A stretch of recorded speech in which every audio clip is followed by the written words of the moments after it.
Lao Tzu's water is not followed here as a teaching about surrender. It is followed as a path. Some actions move the way water moves, not by choosing the direction, by taking the gradient the ground provides at each point, and in the taking, changing the ground. The archive does not follow the instruction. It follows the water that was never given one. The archive begins where the water begins, at the place where the ground first slopes away.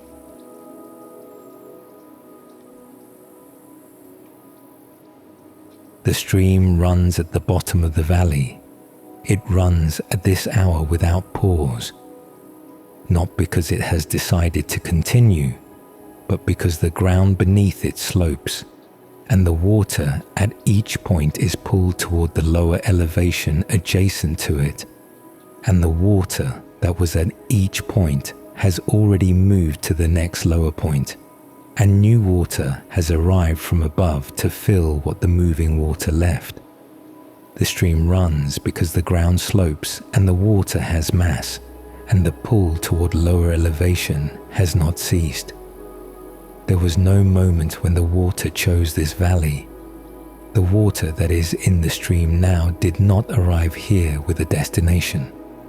It arrived as rain on the slopes above, individual drops landing on rock and soil, following the small gradients the surface offered, joining other drops in the channels the surface provided, those channels joining larger channels further down the slope, those channels joining the stream in the valley floor.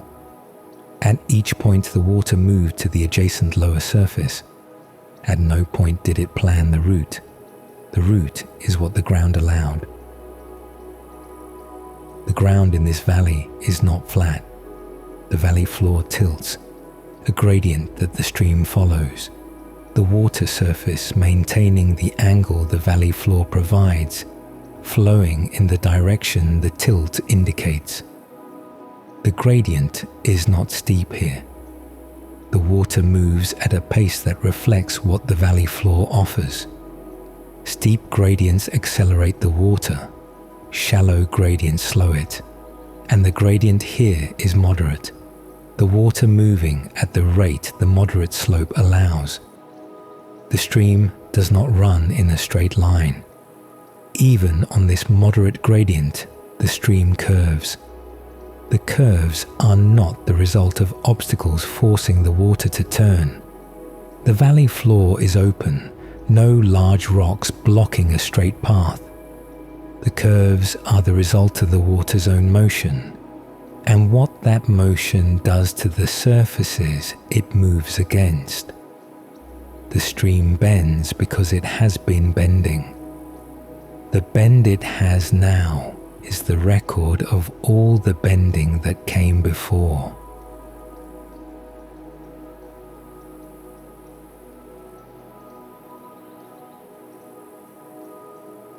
The water at the outside of each curve moves faster than the water at the inside. The outside of a curve is the longer path. The water traveling the arc has more distance to cover in the same time as the water at the inner edge. To maintain the flow, the outer water moves faster. Moving faster, it carries more energy. Carrying more energy, it presses harder against the bank at the outer edge of the curve. Pressing harder, it removes more material from that bank, loosening grains of silt and sand and carrying them away, undercutting the bank where the water contacts it, taking each year a small amount from the outer edge that it did not take before. The inner edge receives something different. At the inside of the curve, the water slows. Slowing, it carries less. The smaller particles it was transporting from further upstream are too heavy for the reduced velocity to keep suspended. They settle. At the inner edge of each curve, the stream deposits what the outer edge of another curve contributed, fine sediment, building gradually, the inner bank growing shallower over the years as material accumulates. The curve that exists tonight is not the curve that existed when this stream began. The outer bank has moved, not by much in any single year, but across the years the accumulated removal has shifted the bank outward. The inner bank has moved inward as the sediment built. The curve has deepened. A curve that began as a slight deviation from a straight path has, through the action of water on the banks the curve itself created, become a more pronounced curve. The curve amplified itself, not by deciding to amplify, but because the conditions the curve created favored the continuation of the curve. What the water did to the ground is now what the ground does to the water.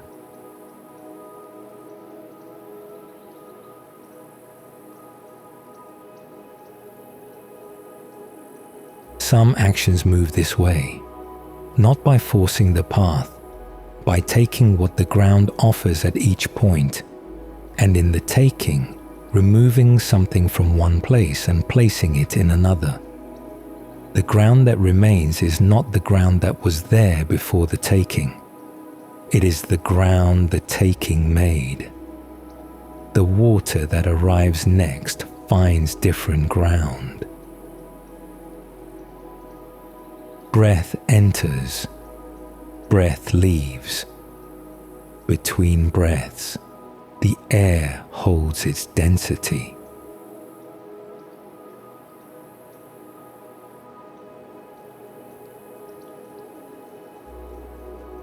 The water in this stream is not all the same water. Water arrives continuously from the slopes above, and water leaves continuously downstream. The water at any point in the stream has been at that point for a brief time. Seconds or minutes in the faster sections, longer in the pools where the current slows. The stream as a structure is continuous. The water in it is constantly replaced. At the inside of a bend, where the bank curves inward and the current has spread across a wider surface, a pool forms. The surface there appears still. It is not outside the stream. The water in the pool is moving, but the descent has widened, and the force that carries through the narrow section has distributed itself across a greater area. What was swift has become broad. What was narrow has become slow. A leaf enters the pool and does not stop at once. It circles. The main current, passing close at the outer edge of the pool, leaves behind a slower return motion. Water that turned back along the inside bank, rather than continuing downstream. The leaf follows that return, tracing a wide arc near the bank, moving opposite to the main flow for a moment, before the outer current catches it again and carries it forward. The eddy is not a refusal of the stream. It is the shape the stream's passing left in the water beside it. A slow rotation, drawing from the main flow and returning to it. Present only because the current moved through and left a space the water behind it filled by turning back. The leaf circles once, twice, and then the outer edge of the rotation brings it to the main current again. The pool did not hold it. The pool held the condition for its temporary turning.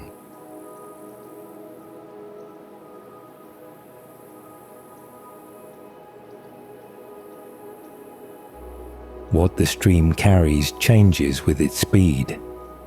In the faster sections, where the gradient steepens, where the stream narrows between rock, the water moves with enough energy to carry larger particles. Grains of sand and fine gravel are lifted from the streambed and transported downstream, suspended in the moving water, traveling until the current slows enough that the water can no longer hold them at that weight. In the slower sections, Where the valley widens, where the gradient eases, the water releases what it can no longer carry. The particles settle out, depositing in the places where the stream's velocity has fallen below the threshold their size requires. The stream bed is a record of the water's speed at each location.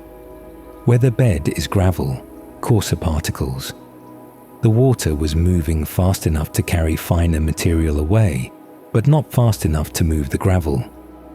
Where the bed is fine silt, the water slows to a pace that can carry nothing. Where the bed is bare rock, the water moves fast enough to carry everything the rock gives it, given sufficient time, and the rock gives what it gives over centuries of contact. Each material the stream encounters contributes something. The rock gives what water can take from it slowly, invisible, carried without altering the water's appearance. The soil gives finer particles, suspended and transported. The organic material from the banks enters the stream and is carried, decomposing as it travels. The water arrives at the valley floor, different from the water that fell as rain on the slopes above. It has passed through what it passed through.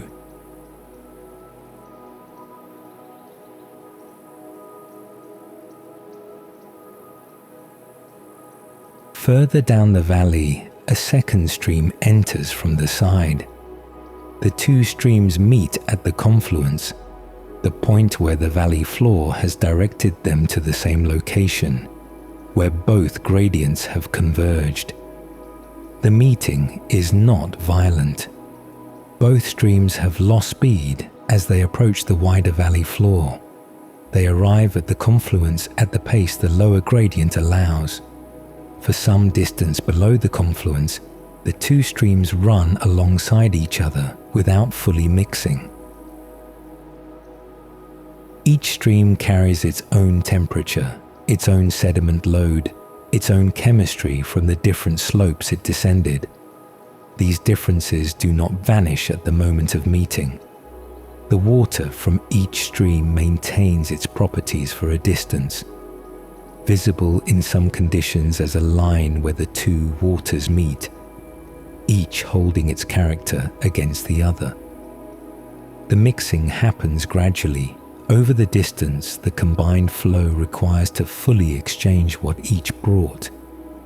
Below that distance, the merged stream carries a single chemistry, a single temperature, the record of both sources now indistinguishable.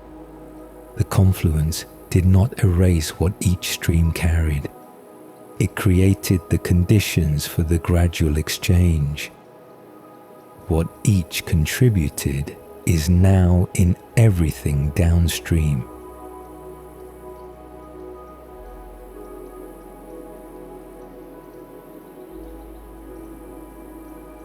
Not all the water that falls on these slopes reaches the stream directly.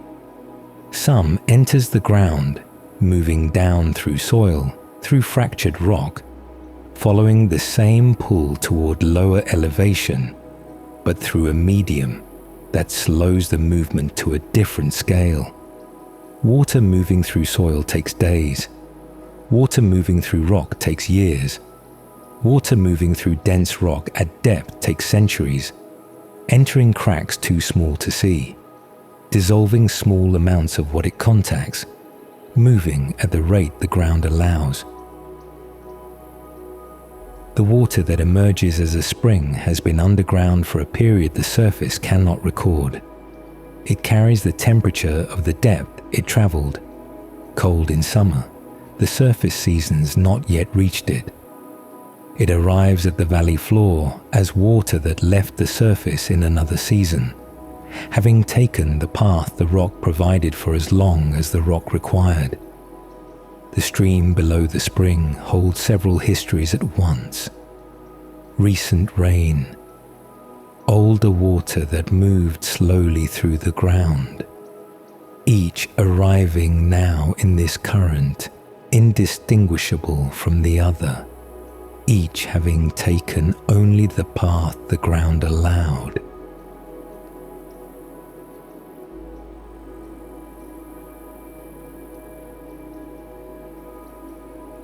The curves in this stream will continue to change.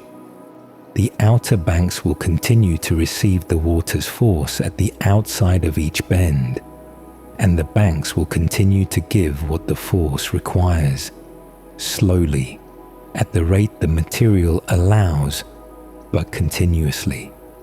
The inner banks will continue to receive the deposits the slowing water releases. The curves will continue to deepen until they reach the geometry at which the stream cuts a new, shorter path, abandoning the deep curve to a still pool beside the main channel. The abandoned curve holding water that no longer moves, the main channel now running straighter for a distance before the next curve begins its own amplification. The abandoned curve was not a failure. It was the path the stream took while the path was available.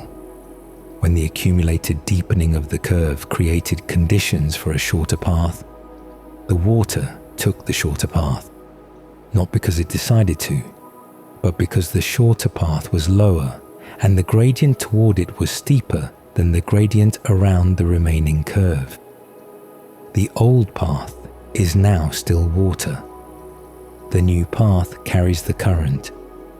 Both are the result of water taking the gradient the ground offered at each moment. The ground that directed the water is not the ground that the water left. Where the bank eroded, the valley is wider. Where the sediment deposited, the valley floor is higher.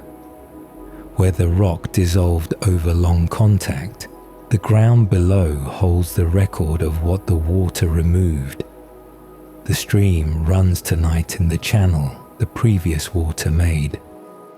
The water running now is making the channel the next water will find.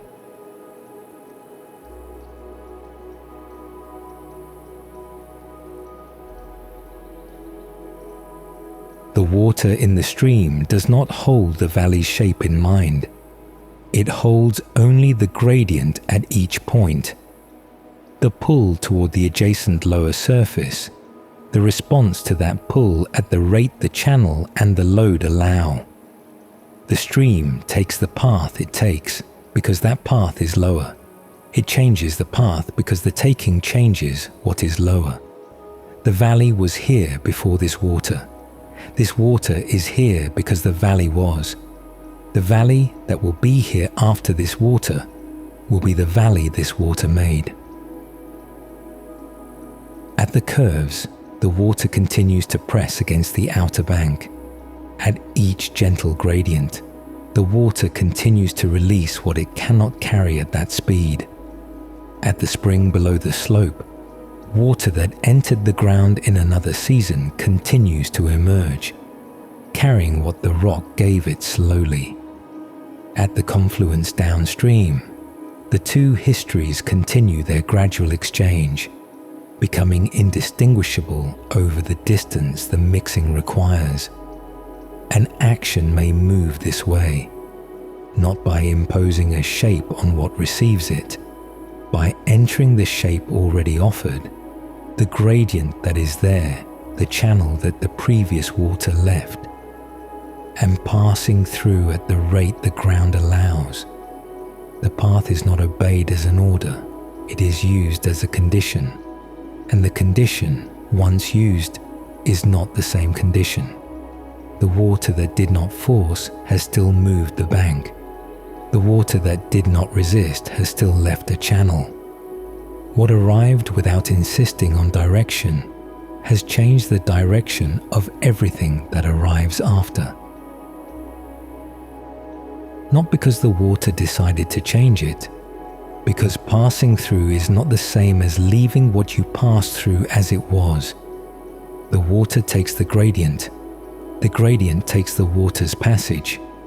What the water did not carry away in particles, it carried away in the shape of what remains. The ground slopes, the water moves. The moving changes the slope. The changed slope is what the next water finds. The archive remains.